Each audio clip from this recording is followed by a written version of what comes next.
آئین کی جو عام شقیں ہیں، کیونکہ اس سے پہلے جو میں بات اپنی کر رہی تھی کہ ہمارے سامنے دو ہی چیزیں آ رہی تھی اور ایسا لگ رہا تھا کہ حکومت کا جو اہم نقطۂ نظر ہے، مطمئن نظر ہے، وہ صرف اور صرف چیف جسٹس کی تقرری کے حوالے سے ہے، ان کے جو تقرری کا پروسیس ہے اس کے حوالے سے ہے، اور ساتھ ساتھ جو ان کی مدت ہے وہ بڑھانے کے حوالے سے. لیکن اب جو ہمارے سامنے شقیں آئی ہیں، یعنی 63, 51, 175, 187 اور دیگر، یہ جو شامل ہے، اور اس کے ساتھ ساتھ بلوچستان اسمبلی کی جو 65 سے نشستیں بڑھا کر 81 کرنے کا معاملہ ہے، یہ بہت ہی زیادہ امپورٹنٹ ہے. لیکن یہ ہمیں دیکھنا ہوگا فواد کہ یہ جو یہ پروسیس کو تبدیل کیا جا رہا ہے، چیف جسٹس کے پروسیس کو جو تبدیل کیا جا رہا ہے، اس میں ہمیں یہ دیکھنا ہوگا کہ ہمارے سامنے ایک اور آلریڈی ایک اس طرح کا قانون موجود ہے جس کا فیصلہ حکومت کرتی ہے، یعنی آرمی چیف کا فیصلہ حکومت کرتی ہے، ان کی اپوائنٹمنٹ حکومت کرتی ہے. تو ہم دیکھتے ہیں کہ ہر 2-3 سال کے بعد ہمارے سامنے کس طرح کے مسائل سامنے آتے ہیں. ابھی جیسے کہ انفولڈ ہو رہی ہیں بہت ساری چیزیں کہ کس طرح سے حکومت کے پاس معاف کیجیے گا جنرل فیض کے حوالے سے خبریں آتی رہیں کہ کس طرح سے وہ حکومت کو آ کر رام کرنے کی کوشش کرتے رہے. تو ہمیں یہ دیکھنا ہوگا کہ یہ جو سیاست کے توازن کو برقرار رکھنے کے لیے ہمارے سیاستدان بات کرتے ہیں، ہمارے پارلیمنٹیرینز بات کرتے ہیں، تو اگر یہ والا معاملہ بھی ہو جاتا ہے تو کیا توازن برقرار رہے گا یا پھر توازن جو ہے وہ مزید ایک اور جو ہے وہ بحران کی طرف جائے گا؟ یہ بڑا امپورٹنٹ ہوگا دیکھنا. جہاں تک مولانا فضل الرحمان صاحب کی بات ہے تو سر یہ ایسا محسوس ہوتا ہے کہ شاید یہ نوشتہ دیوار ہے کہ مولانا صاحب کے ساتھ تھوڑی سی ابھی اور ملاقاتیں ہو جائیں گی، لیکن اس کے بعد معاملات جو ہے وہ حکومت کے کورٹ میں ہی جائیں گے، اور پھر اس کے بعد ہم دیکھیں گے کہ یہ جو ہو رہا ہے، اتنی تیزی کے ساتھ ڈیولپمنٹس ہو رہی ہیں، یہ شاید آج رات دیر تک شاید یہ فائنلائز ہو جائیں گے. اگر اس وقت ہم نمبر گیم دیکھتے ہیں نا گورنمنٹ کا، تو اس کے مطابق تو مسلم لیگ نون کے پاس 111 ہے، پیپلز پارٹی کے پاس 69، ایم کیو ایم 22، پاکستان مسلم لیگ 5، آئی پی پی 4، مسلم لیگ ضیاء 1، بلوچستان عوامی پارٹی 1، نیشنل پارٹی 1. مولانا فضل الرحمان صاحب کو ساتھ ملا لیتے ہیں تو اس کے بعد بھی 214 کے اراکین یہاں پر بنتے ہیں، اور پھر حکومت دیکھ رہی ہے وہ ان تمام لوگوں کو جو 41 اراکین ہیں جن کو حکومت یہ تصور کر رہی ہے کہ شاید یہ آزاد ہیں. اور کل میرے پروگرام میں یہ بات ہوئی بھی، اس سے پہلے بھی بیرسٹر عقیل صاحب یہ بات کر کے گئے کہ جو آزاد اراکین ہیں ان کے اوپر وہ قانون لاگو نہیں ہوتا. لیکن کل جب بڑی وضاحت کے ساتھ سپریم کورٹ کی مخصوص نشستوں کے حوالے سے الیکشن ایکٹ کی جو ترمیم کے حوالے سے جو وضاحت آ گئی، اس کے بعد وہ 63 والا جو سلسلہ یہ سمجھ رہے تھے کہ شاید یہ فلور کراسنگ اتنی آسان ہو جائے گی، وہ نہیں ہو پائے گی. تو اب دیکھنا یہ ہوگا کہ حکومت اس سارے پروسیس کو کس طرح سے آگے لے کر چلتی ہے، یا پھر شاید حکومت چاہ رہی ہے کہ جو ابھی ہو جائے وہ ہو جائے، اس کے بعد آگے جو ہونا ہوگا وہ دیکھا جائے گا. کیونکہ ہمارے سامنے یہ بھی موجود ہے کہ اب تک جو کچھ ججمنٹس آئی ہیں اس پر بھی عمل درآمد نہیں ہوا. تو شاید حکومت جو اتنی جلد بازی میں ہے، جو ان فیصلوں کو، ان ترامیم کو لاگو کرنا چاہتی ہے، اسمبلی سے پاس کروانا چاہتی ہے، وہ اسی ذہن کے ساتھ، اسی سوچ کے ساتھ آگے بڑھ رہی ہے کہ جو کچھ ہو رہا ہے وہ ابھی ہو جائے، اس کے بعد جو کانسیکوینسز ہوں گے اس کے وہ بعد میں دیکھے جائیں گے. لیکن اگین میں دوبارہ یہ بات کہوں گی کہ ہمیں یہ دیکھنا ہوگا، اور ہمارے اسمبلی میں بیٹھے ہوئے معزز ممبران کو یہ دیکھنا ہوگا کہ اتنی جلد بازی میں جو بھی فیصلے کیے جاتے ہیں وہ بعد میں انہی لوگوں کے جنہوں نے فیصلے کیے ہوتے ہیں وہی اس کے شکوے کر رہے ہوتے ہیں، انہی کے وہ گلے پڑ رہے ہوتے ہیں. تو دیکھنا یہ ہوگا کہ کیا حکومت یہ فیصلے کر رہی ہے جو ملک و قوم کے وسیع تر مفاد میں ہے، یا پھر وہ فیصلے کر رہی ہے جو اس وقت تو ان کے مفاد میں ہے لیکن بعد میں انہی کے ہی گلے پڑیں. ٹھیک ہے کرن، ساتھ ہی رہیے گا. افتخار احمد صاحب بھی ہمارے ساتھ موجود ہیں. افتخار صاحب، کچھ نکات سامنے آئے ہیں تو میں ذرا وہ چاہوں گا کہ آپ کو میں بتا دوں کہ ترمیم کے ذریعے چیف جسٹس کی مدت ملازمت ایک تو نہیں بڑھائی جائے گی، اور حکومت سپریم کورٹ کے 5 سینئر ججز میں سے چیف جسٹس کا تعین کرے گی. آئینی عدالت کے باقی 4 ججز بھی حکومت ہی لگائے گی. لیکن کرن ناز صاحب ابھی یہ ذکر کر رہی تھیں کہ 3 سال بعد ہم یہ دیکھتے ہیں کہ آرمی چیف کی جب تعیناتی ہوتی ہے تو اس وقت بھی تنازع کھڑا ہوتا ہے. تو اب اگر حکومت اسی طرح سے کرے گی، ابھی تو سپریم کورٹ آف پاکستان میں جو سب سے سینئر موسٹ جج ہے وہ از خود چیف جسٹس آف پاکستان لگ جاتا ہے، لیکن اگر 5 ججز میں سے فیصلہ ہوگا سپریم کورٹ آف پاکستان کے چیف جسٹس کا بھی، تو کیا ہمیں اس میں بھی ایک تنازع کی صورت بنتی ہوئی دکھائی دے گی ہمیشہ؟ دیکھیں، میں پہلے کہا کہ یہ جو کچھ بھی ہو رہا ہے یہ کانسٹیٹیوشنل ایک کورٹ کی حوالے سے بات ہو رہی ہے. شکر ہے کچھ لوگ اس کو ماننے کو تیار ہو رہے ہیں. اب دیکھیں نا، 65 نشستوں کو 81 کرنا یہ کوئی عام سی ترمیم نہیں ہوگی. جی جی، یہ کانسٹیٹیوشنل امینڈمنٹ کے قریب آئے گی. کیا کانسٹیٹیوشنل امینڈمنٹ کے لیے ووٹ ہیں 2/3، دین دے کین ڈو اٹ. اگر نہیں ہے تو ڈراپ ہو جائے گی. جو 63A ہے دیکھیں 63A ایک دفعہ تو استعمال ہوا کہ جس نے ووٹ ڈالا وہ جائز ہے، پھر انہی دنوں میں کہا گیا کہ جن نے ووٹ ڈالا وہ ڈسکوالیفائی ہیں. تو ایسا مذاقیہ قسم کا قانون نہیں چل سکتا کسی ملک میں بھی کہ کچھ ججز بیٹھے ہوں اور وہ ججز اپنی خواہش کے مطابق فیصلے کریں. اس طرح ریاستیں نہیں چلتی، کیونکہ 63 جب بنا تھا تو جنہوں نے بنایا تھا انہوں نے صحیح فیصلہ کیا تھا، تو آپ ری رائٹ نہیں کر سکتے. تو یہ ساری خرابی کی ذمہ داری ان لوگوں پہ عائد ہوتی ہے جنہوں نے آئین کو ری رائٹ کرنے کی کوشش کی اور ری رائٹ کرتے ہوئے اپنے سیاسی دوستوں کو مفادات کو مد نظر رکھا. تو یہ تو ہونا تھا، یہ معاملہ بات آنا تھا.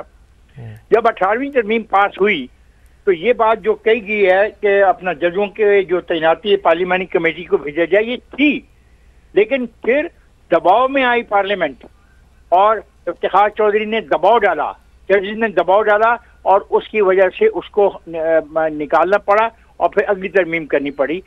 پارلیمنٹ کو فیصلہ کرنے کی اجازت ہونی چاہیے، ماں سوائے یہ کہ پارلیمنٹ وہ فیصلے نہیں کرے گی جو اس کی بنیاد کے خلاف ہوں.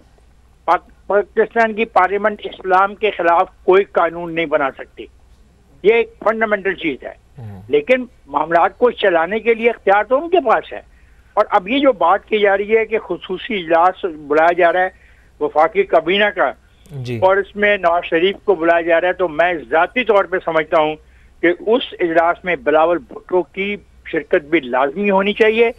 اگر اس اجلاس میں وفاقی کابینہ کے اجلاس میں اگر ایک فرد کو بلایا گیا جو کہ اس کا ممبر نہیں ہے وفاقی کابینہ کا اور اسپیشل انویٹیشن پہ بلایا جا رہا ہے، تو دوسری جو پارٹی ان کی اتحادی پارٹی ہیں جتنی بھی ان کو بھی بلایا جانا چاہیے تاکہ ایک نئی ڈیبیٹ پاکستان میں جنم نہ لے. پھر یہ بات بھی بڑی امپورٹنٹ ہے کہ ہمیں یہ دیکھنا ہوگا کہ ہم کس قسم کا جسٹس سسٹم چاہتے ہیں. کیا ہم وہ جسٹس سسٹم چاہتے ہیں کہ ایک سزائے موت کا قیدی ہے اس کی پٹیشن 10 سال کے بعد لگتی ہے، 10 سال تک وہ جیل میں ہی رہتا ہے؟ کیا ہم ایسا سسٹم چلانا چاہتے ہیں کہ سپریم کورٹ کو بتایا جائے کہ جن کی اپیل آپ سن رہے ہیں ان لوگوں کو تو سزائے موت دی جا چکی ہے؟ تو یہ ہمارے جو اتنے اچھے پڑھے لکھے صحافی دانشور ہیں یہ ان معاملات پہ کیوں نہیں غور کرتے کہ ان کا بھی حل نکالنا یا نہیں نکالنا، کہ یہ ایسے ہی چلتے رہیں گے؟ تو آئین میں ترامیم کا حق پارلیمنٹ کے پاس ہے. نمبر 1 جو یہ بات کی جا رہی ہے یہ کانسٹیٹیوشنل کورٹ بنانے کی بات کی جا رہی ہے اور کانسٹیٹیوشنل کورٹ کی اب ضرورت آ گئی ہے. اس لیے میں سمجھتا ہوں یہ اس حد تک درست ہے. اب صاف ظاہر ہے کہ اس کو کامیابی کی منزل حاصل کرنے کے لیے ووٹ چاہیے. اگر ووٹ نہیں ہے تو یہ آئیڈیا ڈراپ ہو جائے گا، لیکن اس آئیڈیا پہ بحث تو ہوگی. لوگوں کو پتہ تو لگے گا کہ آرٹیکل 63، 151، 185، 187، 183، 175 میں کیا ترامیم چاہتے تھے. ایک قومی ڈیبیٹ تو جنم لے گی نا. یہ بڑا اہم پوائنٹ ہے. میں چاہوں گا کہ اس کے پر بڑی تفصیل سے آپ روشنی ڈالیے گا کہ آئینی کورٹس اس وقت کی اہم ضرورت کیوں ہے. لیکن اس وقت ذرا ایک اہم خبر دینی ہے ہمیں اپنے ناظرین کو، وہ دے دیں کہ مولانا فضل الرحمان سے ملاقات کے بعد اسحاق ڈار، نائب وزیر اعظم اسحاق ڈار واپس روانہ ہو گئے ہیں. حکومتی وفد میڈیا سے بات کیے بغیر واپس روانہ ہوا ہے. سما آپ کو یہ مناظر بھی دکھا رہا ہے کہ جس میں نائب وزیر اعظم اسحاق ڈار اپنی گاڑی میں بیٹھ کر روانہ ہوئے ہیں. مولانا فضل الرحمان سے ملاقات کی ہے انہوں نے، اور مولانا فضل الرحمان سے ملاقات کرنے کے بعد حکومتی وفد یہاں سے روانہ ہو گیا ہے. اسحاق ڈار مولانا فضل الرحمان سے ملاقات کے بعد واپس روانہ ہوئے ہیں. حکومتی وفد یہاں پر آیا تھا، ملاقات اس کی مولانا فضل الرحمان سے ہوئی تھی ان کی رہائش گاہ پر، اور بڑی زبردست ملاقات ہوئی. یعنی جو ہم نے مناظر دیکھے اس میں کھلے دل سے ویلکم کیا مولانا فضل الرحمان نے حکومتی وفد کو. اسحاق ڈار اس میں موجود تھے، محسن نقوی اس میں موجود تھے، اور اس کے ساتھ ساتھ وزیر قانون اعظم نذیر تارڑ بھی وہاں پر ہمیں دکھائی دیے، وہ بھی موجود تھے. بریفنگ دی گئی مولانا فضل الرحمان کو آئینی ترامیم کے حوالے سے، اور اب یہ میٹنگ ختم ہو گئی ہے. اور اس میٹنگ کے اختتام پر مولانا فضل الرحمان سے ملاقات کے بعد اس میٹنگ کے اختتام پر حکومتی وفد یہاں سے روانہ ہو گیا ہے. اسحاق ڈار کی گاڑی ہم جاتے ہوئے دیکھ رہے ہیں، حکومتی وفد یہاں سے روانہ ہوا ہے. اب دیکھنا یہ ہے کہ پاکستان تحریک انصاف کے بارے میں بھی یہ اطلاع تھیں کہ حکومتی وفد جیسے ہی یہاں سے روانہ ہوگا تو پاکستان تحریک انصاف کا وفد بھی مولانا فضل الرحمان سے ملاقات کرنے کے لیے آئے گا. تو بڑی اہم پیش رفت، بڑی اہم ڈیولپمنٹ آج کے دن ہوتی ہوئی دکھائی دے رہی ہے آئینی ترمیم کے حوالے سے، چونکہ اب مولانا فضل الرحمان صاحب کو صرف منانا ہے کہ مولانا فضل الرحمان اگر گو ہیڈ دے دیتے ہیں حکومت کو تو پھر یہ کابینہ اجلاس میں آئینی ترامیم پیش کی جائیں گی، وہاں سے منظور کی جائیں گی، اور اس کے بعد اس کا اگلا مرحلہ ہوگا کہ اسے قومی اسمبلی میں بل کو پیش کیا جائے۔ تو یہ وہ ملاقات ہوئی تھی جس کے بارے میں ہم آپ کو بتا بھی رہے ہیں، اور اس کے مناظر بھی ہم نے آپ کو پہلے بھی دکھائے کہ جس میں مولانا فضل الرحمان سے حکومتی وفد کی ملاقات ہوئی ہے، اور یہ وفد اب ملاقات کر کے روانہ ہو چکا ہے۔ سما کے نمائندے شہزاد علی ہمارے ساتھ موجود ہیں۔ شہزاد، کچھ انسائیڈرز پتہ چل سکی ہیں اس ملاقات کی، چونکہ حکومتی وفد تو اب یہاں سے روانہ ہو گیا ہے؟ جی فواد، بالکل حکومتی وفد جو کہ اسحاق ڈار، اعظم ندی تارڑ اور محسن نقوی اس وفد میں شامل تھے، اب سے تقریباً 1.5 گھنٹہ قبل حکومتی وفد جو ہے وہ مولانا فضل الرحمان کی رہائش گاہ پر پہنچا۔ مولانا سے ان کی جو ہے وہ تفصیلاً ملاقات ہوئی، اور ذرائع یہ بتا رہے ہیں کہ حکومتی وفد نے مولانا کو جو ترمیم شدہ ڈرافٹ ہے وہ بھی دکھایا ہے، اور اس حوالے سے جو ہے وہ تبادلہ خیال ہوا ہے۔ لیکن ابھی تک فواد یہاں پر کوئی بریک تھرو نہیں ہو سکا ہے۔ حکومتی وفد جو ہے وہ جب یہاں سے نکلا تو میڈیا نے کوشش کی ان سے بات چیت کرنے کی، لیکن جو ہے وہ گاڑی نہیں روکی گئی، اور گاڑی جو ہے وہ پارلیمنٹ کی جانب جو ہے واپس روانہ ہو چکی ہے۔ اور حکومت کا جو 3 رکنی وفد جو ہے وہ مولانا فضل الرحمان کے ساتھ یہاں پر ملاقات کے لیے پہنچا تھا، انہوں نے جو ہے وہ کسی قسم کی میڈیا سے گفتگو نہیں کی، اور وہ یہاں پر روانہ ہو چکی ہیں۔ اور ذرائع یہ بتا رہے ہیں کہ ابھی کسی قسم کا یہاں پر بریک تھرو نہیں ہوا۔ اور اس کے ساتھ ساتھ میں یہ بھی بتاتا چلوں کہ پی ٹی آئی کا جو وفد ہے وہ اب سے تھوڑی دیر بعد جو ہے وہ مولانا سے جو ہے وہ ملاقات کے لیے یہاں پر ان کی رہائش گاہ پہنچے گا۔ مولانا فضل الرحمان نے اپنی پارلیمانی پارٹی کا اجلاس بھی کیا ہے۔ اس حوالے سے انتہائی جو ہے وہ اس وقت یہاں پر ٹینس سچویشن ہے، کیونکہ حکومت یہ چاہتی ہے کہ کسی طرح سے جو ہے وہ مولانا فضل الرحمان کو جو ہے وہ آمادہ کیا جائے، اور ان ترامیم پر جو ہے وہ جے یو آئی کی سپورٹ لی جائے۔ لیکن ابھی تک جو ہے وہ مولانا فضل الرحمان جو اپنے موقف پر